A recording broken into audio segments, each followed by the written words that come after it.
अवधूत चिंतन श्री गुरुदेव दत्त. श्री स्वामी समर्थ. जय जय स्वामी समर्थ. माझ्या स्वामी भक्ती चॅनलमध्ये सर्वांना नमस्कार.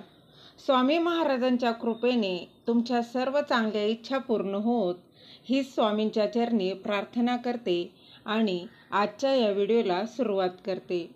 तर बघा, 21 जून 2024 वार शुक्रवार या दिवशी आहे वटपौर्णिमा.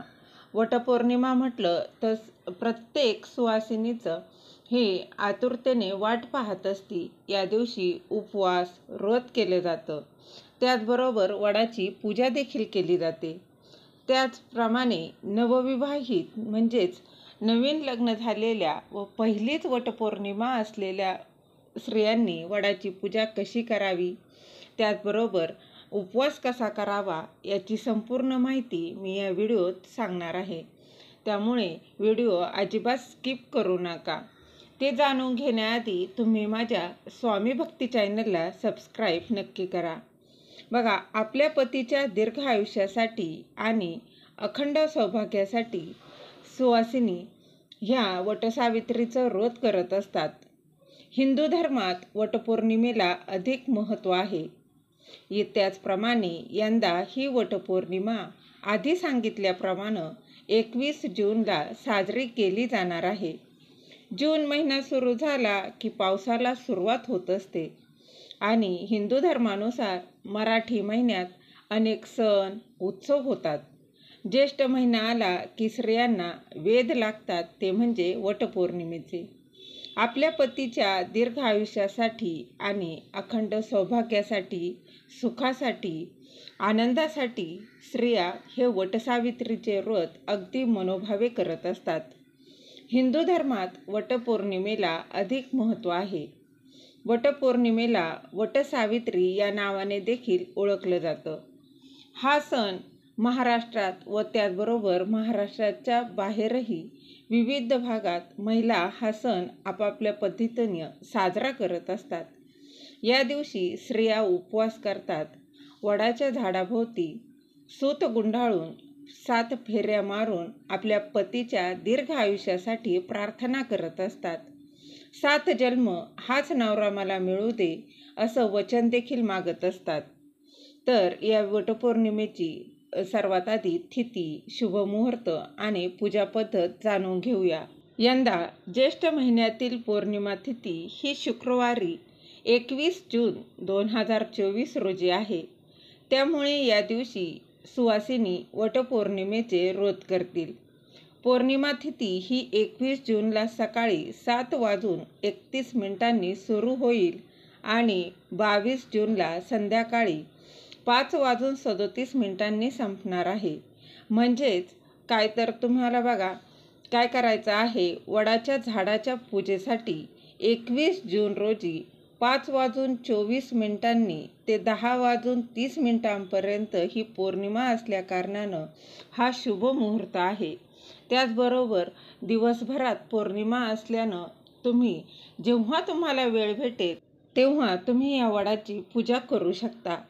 त्याचबरोबर विवाहित महिला ह्या वडाच्या झाडाला का बरं पूजा करत असतात, तर बघा, पौराणिक कथेनुसार सावित्रीने यमराजाकडून तिच्या पतीचे म्हणजे सत्यवानाचे प्राण परत आणले होते. त्यामुळे दरवर्षी ज्येष्ठ महिन्यातील शुक्ल पक्षातील पौर्णिमा तिथीला वटसावित्रीचे व्रत करतात. तसेच आपल्या पतीच्या दीर्घ आयुष्यासाठी हे व्रत करत असतात. वटसावित्रीचे महत्त्व देखील थोडक्यात जाणून घेऊया. धार्मिक मान्यतेनुसार वडाच्या झाडामध्ये ब्रह्मा, विष्णू आणि महेश या त्रिदेवांचा वास असतो असं म्हटलं जातं. कथेनुसार वडाच्या झाडाखाली सावित्रीने आपल्या पतीला पुन्हा जीवदान दिले होते असं देखील सांगण्यात येत आहे. वडाचं झाड हे धार्मिकरित्या जितके महत्त्वाचं आहे तितकेच शास्त्रीयदृष्ट्या वडाचे झाड हे 100 वर्षापेक्षा देखील जास्त काळ जगते. त्यामुळे स्त्रिया या वडाच्या झाडाला पुजतात. तसेच वडाच्या झाडाखाली जैन तीर्थ ऋषभदेव यांनी तपश्चर्या केल्याचं देखील मानलं जातं. त्याचप्रमाणे नवविवाहित ज्या स्त्रिया आहेत त्यांनी वटपौर्णिमेच्या दिवशी वडाची कशी पूजा करायची आहे ते मी थोडक्यात जाणून घेऊया. तर बघा, वटपौर्णिमेच्या दिवशी सर्वात आधी सकाळी लवकर उठून स्नान करून स्वच्छ वस्त्र परिधान करायचं आहे. त्यानंतर तुळशी मातेसमोर एक दिवा लावायचा आहे. यानंतर तुम्हाला व्रताचा संकल्प करायचा आहे. तुम्ही उपवास करणार असाल तर उपवास देखील करायचा आहे. त्यानंतर वडाच्या पूजेला जाताना तुम्हाला साडी नेसताना 5 शुभ रंग कुठले आहेत ते मी याआधी देखील व्हिडिओ सांगितलेले आहेत. त्यातील तुम्ही कुठलाही जो तुमच्याकडे असेल तो वस्त्र परिधान करायचा आहे. त्याचबरोबर नवविवाहित जर तुम्ही स्त्री असाल तर तुम्ही नवीन साडी परिधान करायची आहे.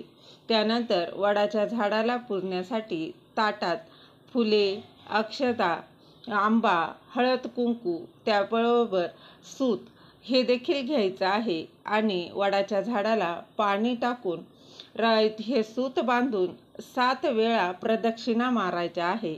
आणि त्या मारत असताना आपल्या पतीच्या दीर्घ आयुष्यासाठी मनोभावे प्रार्थना करायची आहे.